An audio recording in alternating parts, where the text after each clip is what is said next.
Moments with Dana Iswara.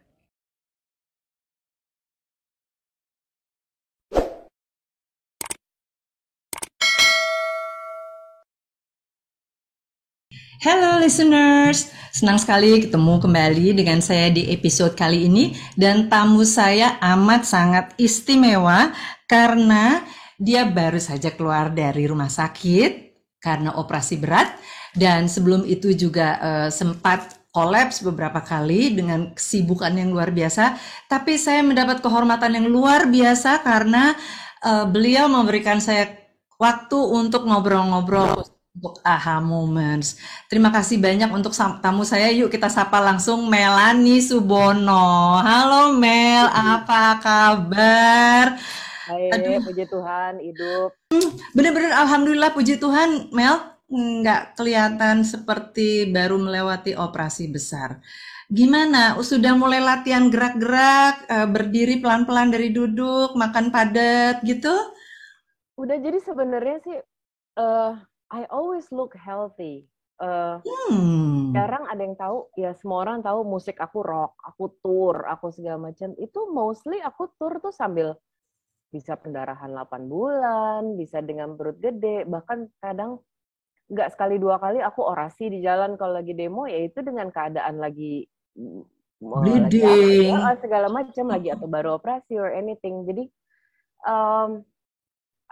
walaupun fisik memang up and down, tapi I have a healthy mindset mungkin ya akhirnya gitu. Jadi emang Tuhan, aku kelihatan sehat terus. Si orang pada nggak percaya. Hah, serius lo waktu itu lagi bleeding? Hah, serius lo orasi sambil begini begitu? I was. Dan vitamin paling gede sebenarnya bersyukur ya. Operasinya udah sering banget, Mbak. Ini aja operasi keberapa I cannot count gitu. Jadi aku membiasakan diri untuk pertama aku selalu bilang sama orang rumah atau siapapun yang mendampingi aku, gue nggak perlu dijenguk banyak-banyak.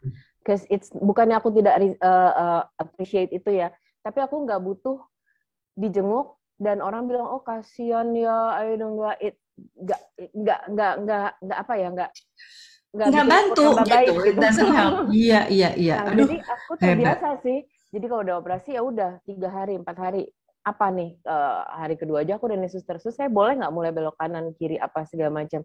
Dan aku memaksakan diri, I force myself to do it karena apa ya terus apa kita mau ngapain gitu. Pada akhirnya juga sama dokter harus disuruh pulang, kemudian latihan di rumah gitu ya, sooner or later harus gitu ya, you have to do it, walaupun masih cekit itu kan jahitan.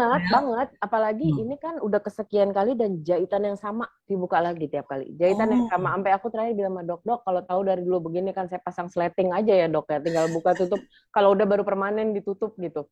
Cuman ya I know the trick, karena udah operasi kesekian nggak kehitung lagi, aku udah kayak begini 20 tahun lebih, triknya udah dapet gitu, oh lo mesti apa sih, oh gue mesti gini, oh gue mesti gini, dan face it aja gitu ya, mau apa gitu. Kalau kali ini mungkin operasinya secara fisik, of course it hurts gitu, tapi aku masih bisa handle itu. Mungkin yang kali ini berbeda dengan operasi-operasi lainnya mentally kali ya. Mentalnya memang lebih drop banget gitu. Karena ada yang diangkat. Karena selama berapa puluh tahun ini selalu dibilang lo nggak bisa punya anak. Terus aku pernah operasi yang untuk cupnya yang keblok itu dan segala macam. Dalam 20 sekian tahun ini orang masih bisa ngomong akan ada mujizat, masih mungkin kali Mel ini itu. I thought aku nggak kepengen punya anak atau apapun gitu. I thought. Sampai ini benar kejadian, dan baru beberapa hari lalu akhirnya aku di dokter itu coba USG dan benar-benar ngeliat kosong. That's a slap. Itu yang agak shit, ini benar kejadian nih gitu. Shocking benar ya. Nah, tapi dari serangkaian operasi ini sekian 20 tahun lebih, ini yang terbesar kan Mel? Ini yang terbesar dan tidak terplan karena saya orangnya cukup rajin kan, setahun 2 tahun sekali kontrol, pap smear, apalagi terakhir juga cervix aku udah di lampu merah nih gitu. Jadi aku tuh selalu rajin, dan gumpalan-gumpalan kayak gini kan selalu kalau masih dalam rentang size tertentu masih bisa laparoskopi, masih bisa laser. Cuman 2 tahun ini aku nggak ke rumah sakit. Why? COVID. Kita kan menghindari ya periksa ke rumah sakit. Betul, betul. Jadi aku berpikir, Itu, buat apalah aku baik-baik ke aja rumah lah. sakit. Sampai sekitar 2 bulan lalu lah, tengah malam tiba-tiba like subuh, tengah malam aku tuh kesakitan kayak orang sinting. Padahal aku orangnya tahan sakit. Terus ada kayak perutnya jadi kayak galon. Terus tiba-tiba ada air. Kayak orang mau lahiran, kayak ada air ketiban apa segala macam. Ternyata itu sudah ada yang pecah di dalam. Menit itu ada tumor yang atau apanya itu yang pecah di dalam. Jadi mau nggak mau aku ke dokter. Dari situ ketahuan lah isinya berapa puluh itu. So, Itu kan juga termasuk tumor yang kemarin diangkat ya. Kalau endometriosisnya udah lama, kistanya udah berpuluh gitu dari apa yang saya baca. Tapi tumor sendiri, apakah baru ketahuan waktu itu malam itu karena ada yang bocor, atau memang Melanie udah tahu? Pernah ada. Oh, jadi tapi kenapa didiemin Mel? Kenapa Melanie nggak memutuskan waktu itu ya, waktu baru tahu gini, udahlah dok, udah capek nih dok, bolak-balik angkat aja deh, ambil aja gitu. Aku udah berkali-kali operasi itu selalu ngangkat apapun yang ada di dalam. Jadi badan aku tuh subur Mbak. Misalnya kalau Raime masih ada nih ya, hari ini angkat semuanya, bulan depan bisa udah ada lagi. Everything you name it di kamus atau di Google tuh bisa ada lagi semuanya tumbuh. Tapi memang sebelum-sebelumnya mempertahankan si uterus, ovary, dan teman-temannya itu. Karena I don't know why gitu. Ada sisi aku yang oke, perempuan should have this kayaknya ya gitu. Jadi itu masih dipertahankan. Ini ya, in the back of your mind gitu ya. Perempuan itu dianggap utuh kalau punya ini gitu ya. Yes. Stereotip banget gitu sebetulnya. Padahal enggak gitu sama sekali. You are fine. Nah, kan sakitnya ini udah lama banget ya Mel. Kayak tadi cerita, lagi demo, lagi konser, lagi bagi-bagi sembako gitu, tiba-tiba bisa kesakitan, bisa bleeding gitu. Tapi orang tuh kagum banget sama kamu, kok bisa gitu lagi kesakitan gitu, tapi ketika udah lagi doing what you love doing, kayak itu concert gitu, kamu tuh bahagia banget gitu. Kelihatan nggak ada sakitnya, itu apa yang bikin Mel? Kayak bahagia dan bersyukur kali ya. Kuncinya. Iya sih, nggak ada ini lain ya. Bekerja sosial atau demo atau bekerja untuk kaum marginal, apapun itu, bahkan musik atau tulisan aku kan memang sama ya, kurang lebih bercerita tentang itu. Bikin aku setiap hari ketemu orang yang gila, gue mah nggak ada apa-apanya kali, dari ketidakmampuannya, dari penyakitnya, dari mungkin punya tumor satu tapi di sini, atau punya penyakit ringan tapi nggak bisa berobat. Gila, gue masih bisa disembunyikan, mau berobat bisa, mau apapun bisa. Kayaknya tolol banget sih kalau sampai I frown gitu cuman gara-gara itu ya. Dan itu akhirnya makin banyak kerja sosial, makin banyak ketemu segala jenis orang. Bersyukur gitu ya, bersyukur dan jadi kecil gitu ya, apa yang ada di yang ada di tubuh kita nih jadi kecil banget gitu ya dibandingin mereka gitu penderitaan. Itu yang bikin kamu tuh jadi kayaknya full of energy gitu ya, bikin orang kagum. Gila nih Melanie waktu bikin konser waktu itu besoknya masuk rumah sakit operasi, tapi pada waktu itu tuh dia tuh kelihatan gitu happy banget dan udah deh pokoknya energinya tertumpah semua gitu. Nah, aku pengen tahu, Melanie tuh lahir dari keluarga yang berkecukupan gitu ya. Ayah kamu Mas Adri Subono adalah pengusaha sukses, kemudian dari kecil juga kamu nggak pernah kekurangan apa-apa gitu. Tapi ya tadi, kamu tuh tertarik banget sama hal-hal yang kalau udah berkaitan dengan kemanusiaan, dengan seluruh empati kamu yang bisa ditumpahkan untuk orang yang less fortunate dari kamu gitu ya. Termasuk juga para buruh migran yang juga diurus sama Melanie gitu. Salut banget gitu. Nah, aku pengen tahu Mel, sejak kapan itu tumbuh? Dan lagi-lagi apa yang kemudian membuat itu makin besar dan Melanie itu serius banget di situ. Gini, yang berkecukupan itu papa. Sama seperti waktu Eyang, aku dari keluarga Subono Habibie. Eyang berkecukupan, tapi Eyang bilang ini punya gue. Adri lo mau cari makan cari sendiri. I see. Sama, papa punya segala harta. Tapi papa bilang ini punya gue. Lo mau jajan, cari kan, cari duit, jadi makan. Kalau lo butuh bantuan, gue akan tolong. Tapi ini punya gue, ini kerja keras gue, enak aja lo. I hated it before. Tapi pada saat banyak lah kita ngeliat Krismon atau sekarang kita lihat pandemi. Anak Subono puji Tuhan ngerti semua cara kerja, nggak mengeluh. karena kita tidak pernah didik bahwa duit dia adalah duit kita. Warisan itu nanti. Mau punya warisan digitnya berapa juga kalau nggak ngerti nyimpannya or we don't know to work, habis juga sehari. Gitu. Nah, pertama itu. Kedua, aku pertama kali punya manajemen itu di Potlot. Jadi aku dulu manajemen di Slang dan segala macam. Jadi pemikiran bahwa oh ya, gue harus kerja dari nol. Jadi kita mulai kerja tuh udah jadi pegawai siapa, ngeliat, dan akhirnya ketemulah satu manajemen yang gila ya. Dulu mereka kan masih benar-benar frontal ya, bicara sosial segala macam gitu. Jadi aku mulailah kenal-kenal sama orang-orang. Oh ya, aku kenal dengan Mbak Suciwati, aku kenal dengan almarhum Munir, aku kenal ini itu segala macam. Nah, itu udah kombinasi yang bagus sih akhirnya. Oh ya. Nah, semakin aku kenal dengan area situ, semakin aku sadar bahwa Pancasila itu ada, tapi nggak lengkap kalimatnya. Contohnya, sila kelima, keadilan sosial bagi seluruh rakyat Indonesia, koma yang kaya, koma yang punya duit, koma ya. Sehingga aku makin benar-benar ngeliat pakai mata kepala sendiri bahwa saat lo nggak punya apa-apa, lo emang nggak akan dianggap, lo nggak akan bisa bersuara, dan keadilan tuh arah kerucutnya salah di Indonesia. Akhirnya ya aku bergerak di situ, dan makin kesini I have thousands of followers, musik aku didengarkan walaupun aku dibredel oleh TV atau radio atau apapun gitu.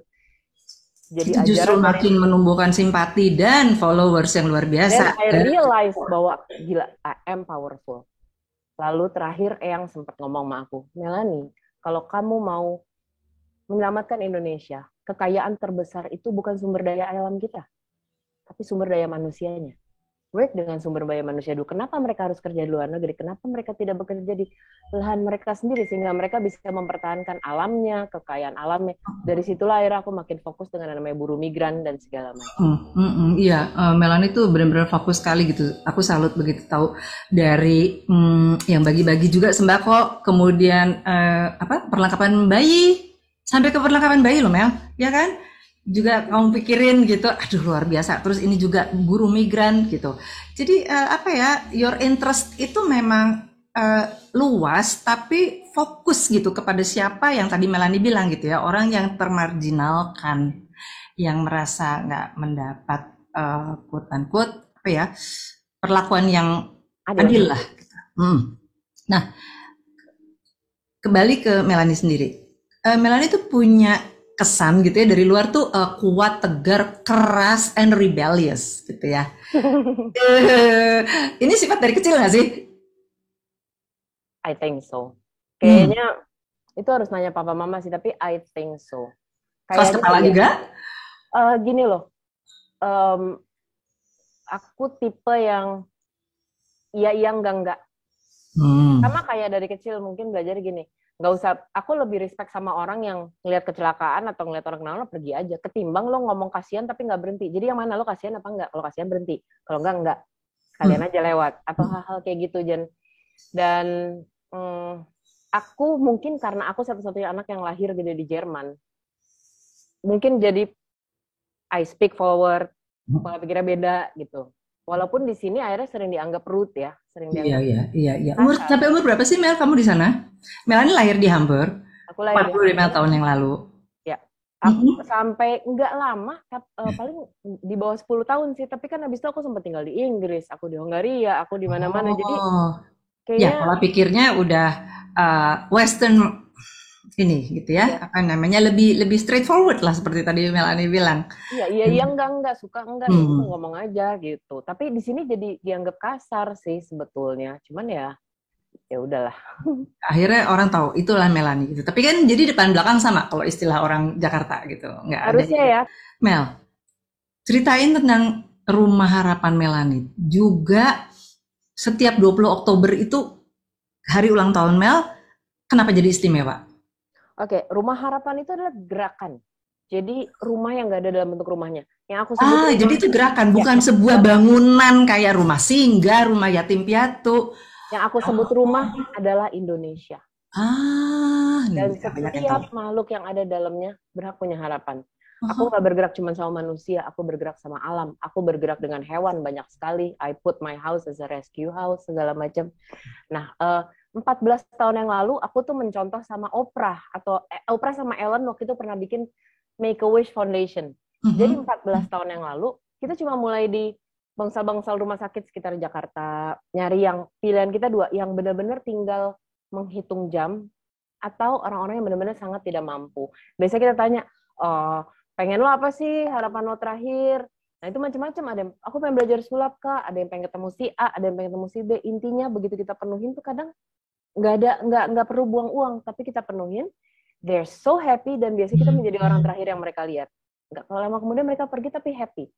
Nah, 2 tahun setelah itu kan mulai tuh Twitter berkembang, Ya, ya. Facebook. Nah, aku Mhm. menggunakan banget fans-fans aku yang menyebut diri mereka malaikat brengsek gitu. Dan aku ingat banget kasus pertama di luar Jakarta itu adalah Prabu Mulih kalau nggak salah. Ada ibu-ibu punya anak, abis melahirkan nggak bisa bawa pulang anaknya, udah hampir sebulan karena ada utang rumah sakit. Begitu kita cek cuma 120.000. Aduh.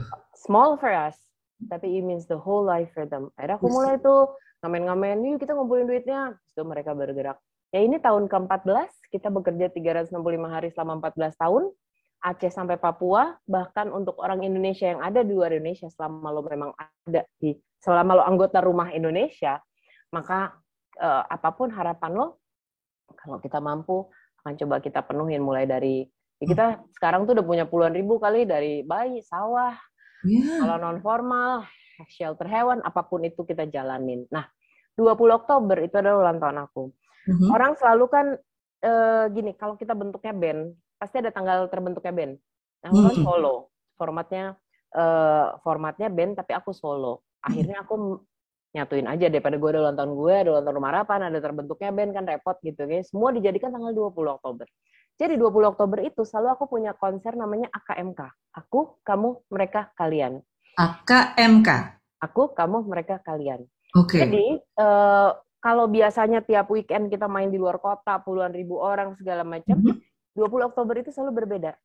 Orang yang datang ke Jakarta hanya 100 fans terpilih, nggak boleh lebih. Itu biasanya dari Aceh sampai Papua ngumpul. Itu kamu biayai?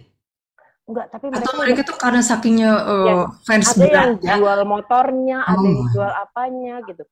Nah, tapi pada 20 Oktober itu kita kasih kamu konser spesial. Aku featuring sama siapa aja nyebut. Slang udah, Saidi udah, siapapun udah pernah main gitu kan. Mereka yang terpilih boleh datang. Tapi selama ini tanda masuknya aku tentuin. Lo nggak usah bayar. Lo gue kasih segala artis apa hari itu ya special. Tapi lo tentuin. Aku tentuin biasanya. Mungkin tahun ini tanda masuknya 1 vitamin, 5 buku tulis, 1 kantong beras, anything. Atau cuma 2 mie instan. Karena kebanyakan fans aku itu kan menengah ke bawah banget ya, mendengarkan musik Jadi aku. nggak ada batasan apapun, tapi mereka harus bawa sesuatu. Yes, nah dari Aduh. situlah akhirnya karena udah tiap 20 Oktober, jadi biasanya Februari, Maret tuh udah pada mulai tanya, Kak, tahun ini ada nggak acaranya, aku mesti bawa apa? The point of my doing adalah, aku mau menjelaskan sama mereka bahwa, you know what, di negara kita itu kan menyumbang seolah harusnya besar. Something kayak gitu kan. Ya. Tahu nggak, lo bawa 1 bungkus mie instan, kalau ada keluarga lapar, itu bisa nyambung hidup mereka sehari loh. Iya. That's the point gitu. Jadi kadang-kadang mereka aku report balik gitu 2 bulan kemudian. Makasih ya, sementara dia masih gembel di Jakarta gitu, belum bisa balik ke daerah. Makasih ya, itu ada di Papua bisa makan karena kamu. All they need is appreciation kan gitu, untuk Ya. bisa melakukan Dan itu. dalam keadaan mereka juga nggak berlebihan, mereka tuh dihargai gitu loh, karena bisa nyumbang. Luar biasa ya. Kita menerima donasi itu dalam bentuk lecek 1.000, 2.000. Pada saat kejadian Satinah yang kita tolong, dia buruh migran yang udah mau dipancung di Arab Saudi, masuk ke rumah harapan, kita kumpulin, aku ikut ngamen di Kemang, di jalan gini-gini. Dari uang lecek itu terkumpul 1, sekian M dalam waktu berapa minggu. Dan itu setelah itu baru pemerintah mereka ngebayarin, dan di sana dia disidang ulang, dikasih translator, dikasih lawyer. Akhirnya orangnya tidak bersalah, dia bisa pulang. Kemarin baru pulang ke Jawa, nikahin anaknya. Itu kan banget gitu, dari uang receh. Jadi itu dietnya buat dia itu juga diambil dari rumah ya? harapan. Termasuk uang dari sana. Betul. Yang dikumpulin tadi dengan uang kecil, uang receh, uang kumel. Betul. Luar biasa. Aduh, luar biasa itu.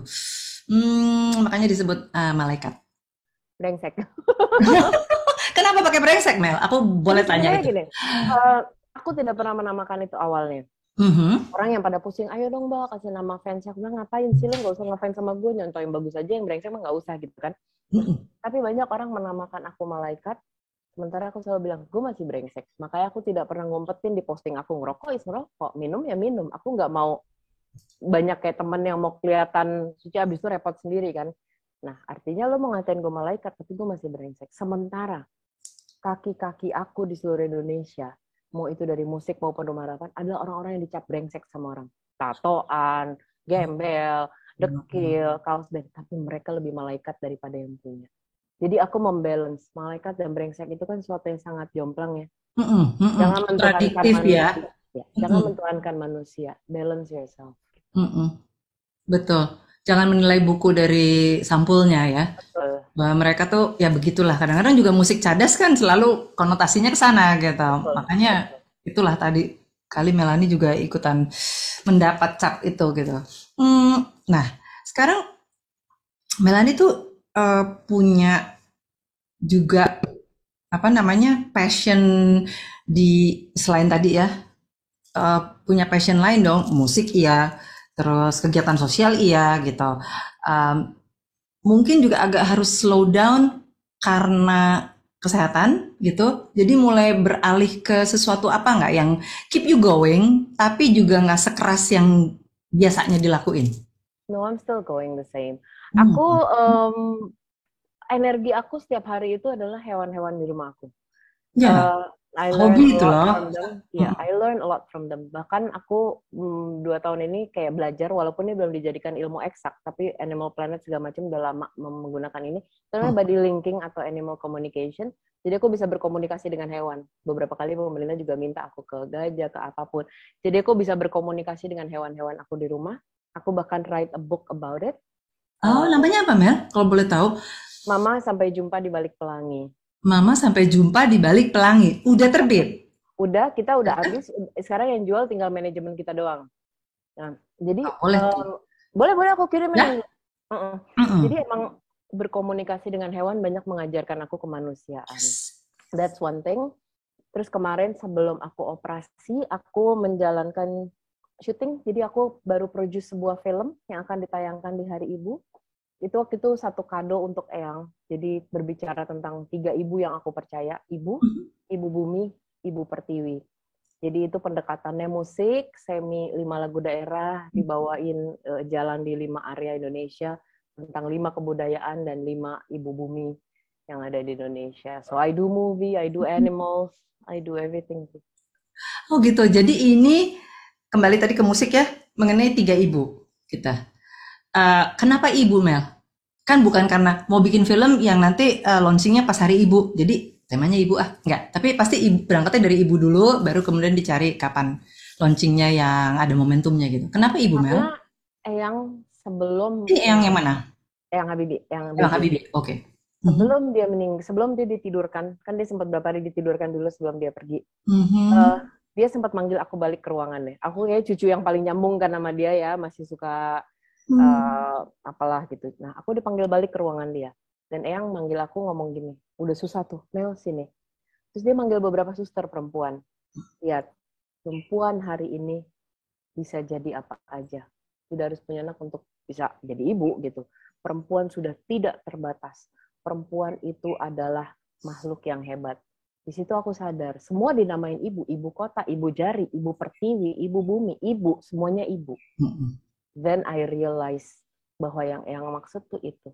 Yang selalu ngomong ibu pertiwi, yang menghargai perempuan. So, aku berpikir, tidak ada yang bisa menjelaskan tentang perempuan selain perempuan itu sendiri dulu. Iya. Yeah. So, dan aku percaya bahwa untuk bisa menceritakan atau mengkampanyekan sesuatu, pasti harus ngambil cara yang memang lagi tren. Jadi aku ngambil musik, aku jadiin film, dan segala macam. That's how it is. Akan di launching 22 Desember di layar lebar atau di mana-mana? Jadi emang kita pengennya yang nonton massive. Jadi tanggal 1 Desember itu di video.com, tanggal 22 Desember di SCTV. Nah, boleh tuh dicatat ya, video.com 1 Desember, kemudian di SCTV-nya tanggal? Hari Ibu. Hari Ibu, aduh, itu looking forward benar untuk lihat. Nah, sekarang nih, saya kaget, baru denger Melanie habis operasi tiba-tiba ada hoax, kamu meninggal.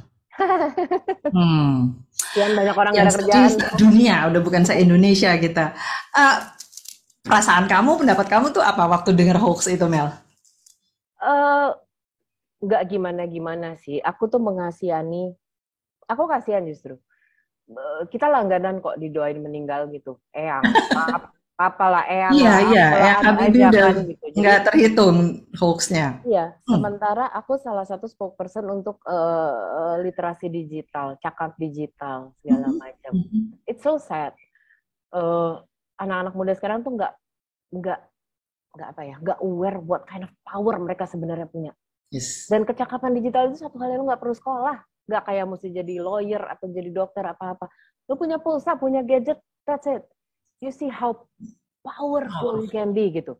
Jadi aku tuh sedihnya, aduh kok buat Dipakainya aku buat sih, beginian, ya kan? Buat gitu. bikin hoax, buat disebar-sebarin lagi. Dan yang sedihnya sekarang kan begitu kita terima hoax ya, Melanie Subono meninggal. Karyamu akan kami kenang selamanya. Itu bukannya cek, gitu kan? Sekarang kan udah ada tuh ya yang apa namanya untuk nge-recheck. Kembali ke literasi kan, bahkan untuk ngebaca Iya, dalam meja males gitu, cuma sampai 2 kalimat pertama forward gitu kan. Jadi maka tuh langsung forward gitu, sad. bukannya dicek gitu. Sedih Itu sih, sedih, sedih, kamu sedih. prihatin ya untuk itu ya Mel ya. Sangat prihatin. Mhm. Maksudnya kita orang yang konon dikunjungi oleh banyak sekali orang luar negeri karena keramahan kita, keindahan kita. Masa tahun ini kita dicap sebagai salah satu negara paling tidak sopan di dunia digital itu kan Yes. what? What Mhm. is that? Sementara aku orang yang jelas dengan mata kepala sendiri mengalami bahwa dengan digital itu satu kali kita pencet aja, we can reach the world. Bisa dapat duit MM-an, bisa Ya. tahu, come on, udah nggak ada boundariesnya. Sayang dipakai kayak begitu, sayang banget. Mhm. Mhm. Ya, jadi apa namanya? Mau kan Melani kalau terus untuk berjuang ini loh, melek literasi, sorry, apa literasi digital itu bukan berarti bisa main gadget, bisa memanfaatkan sosial media, tapi bagaimana secara bijak ya kan menggunakannya dan Betul. apa Kalau namanya kata Eyang kan mengoptimalkan. ada satu gadget yang jauh lebih canggih dari iPhone 50 sekalipun katanya. Ya, mhm. Apa yang otak yang ciptain itu kan kita. Nah kita kan lebih canggih harusnya. Kita yang nyiptain loh, benda-benda itu kan kita yang nyiptain dari internetnya sampai gadgetnya kita yang nyiptain. Masa kita dibodohi sama itu sih? Mhm. Ya, ya, itu makanya ya harus harus betul-betul bijak, wise menggunakannya. Oke. Nah, tadi nih karena udah dapat gosip hoax bahwa Melanie meninggal, satu hari nanti kalau kamu beneran dipanggil sama Tuhan Mel, legacy apa yang kamu kepengen tinggalin? Virus. Hmm, Aku mau jadi terus virus. apa? Kebaikan. Luar Don't biasa, stop. Don't stop. Just don't luar stop. biasa. Malaikat nggak akan nyatet subscriber YouTube lo berapa gitu. Iya benar. Penting banget apa maksud aku? Doesn't matter. Aduh, aduh. Aku mau jadi Iya benar. virus. Aku mau jadi virus yang nular, nular, Penyebar virus nular banget. kebaikan. Dan itu tidak bisa dilakukan dengan kampanye atau ngomong doang gitu. Jadi Hmm, aku diem dan kerjain. Ngasih hmm, contoh. Orang lebih banyak tergerak dari ngeliat karena benar. mencontoh, bukan karena denger apa yang aku bilang. So just keep doing it. Kapanpun aku diambil, menurut aku siap karena aku selalu treat every day like my last day. Aku Yes. bahkan bikin wasiat untuk segala kucing dan anjing yang masih ada segala. So I'm ready anytime. But ya semoga ini nggak berhenti di sini. Dan aku sudah make sure Rumah Harapan tuh harus terus jalan, ada legasinya ke situ, bahkan pada saat aku nggak ada. Jadi perangkatnya udah ada. Perangkat rumah harapannya Melanie itu sudah siap gitu. Ah, luar biasa. Luar biasa. Siapa sih support support terbesar dalam hidupmu, Mel? Semua yang ada di sekeliling aku. Sayangnya kayak kemarin baru diwawancara, siapa sih Mhm. pahlawan nih kan hari pahlawan gitu ya. Aduh. Mhm. Hari pahlawan, aduh pahlawan yang aku tahu sama sekali kebanyakan aku nggak tahu namanya. Itu dia buru-buru migran, tukang warung sebelah perempuan yang anaknya 6 ditinggal sama lakinya masih dagang warteg segala macam. Itu sih buat aku. Itu Ya kalau pahlawan support buatmu. system Mhm. pastilah keluarga, orang terdekat, iya. Tapi Yes, yes. yang paling kasih aku trigger untuk tetap gerak ya itu orang-orang yang bikin aku malu. Ya Mel, masa lu segitu Mhm. doang. Dan aku kebanyakan nggak tahu nama mereka. Jadi ya they are good people, bless them lah. Dan apa namanya, your positive energy, your positive vibes itu terasa kok Mel. Kalau lihat Melanie gitu ya di mana-mana gitu, orang tuh ngerasa gitu bahwa Bener. semuanya tuh apa ya, positif gitu loh about you. Dan Tapi I'm selalu not perfect. Aku tetap loh, aku perokok, aku peminum atau apapun gitu. I mm, speak ya ya kasar kadang gitu. Jadi mm-mm. nggak pengen dibilang perfect juga, tapi ya Nggak kepengen ya, cuman kan dari tindak tandukmu gitu kan orang kemudian bisa menilai apa yang diperbuat gitu ujungnya tuh buat apa sih gitu kan, nggak pernah buat sendiri gitu ya. Orang juga lihat konser juga nggak buat sendiri gitu.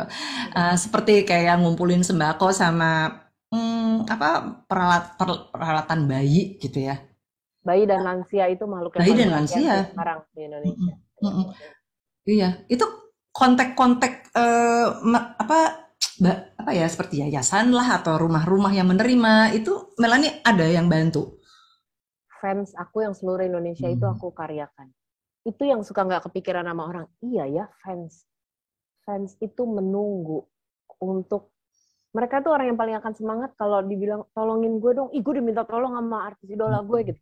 Ketimbang Betul. cuman kita lempar lagu baru, mereka beli. Lempar lagu baru, mereka beli gitu.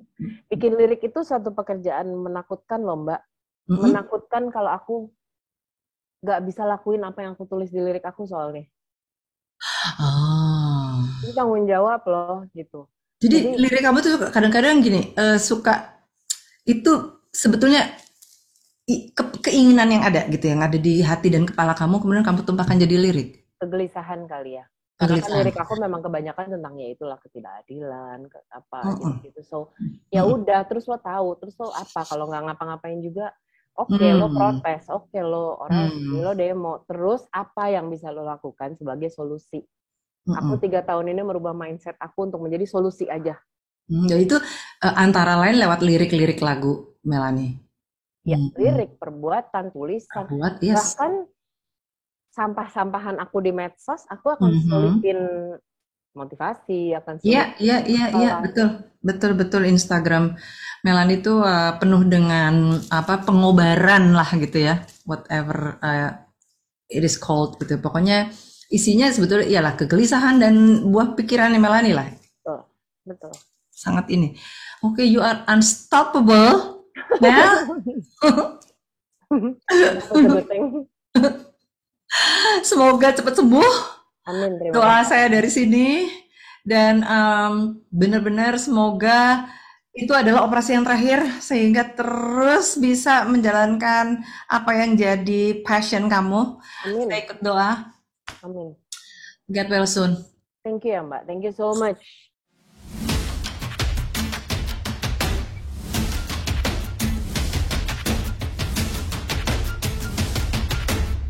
Aha Moments with Dana Iswara.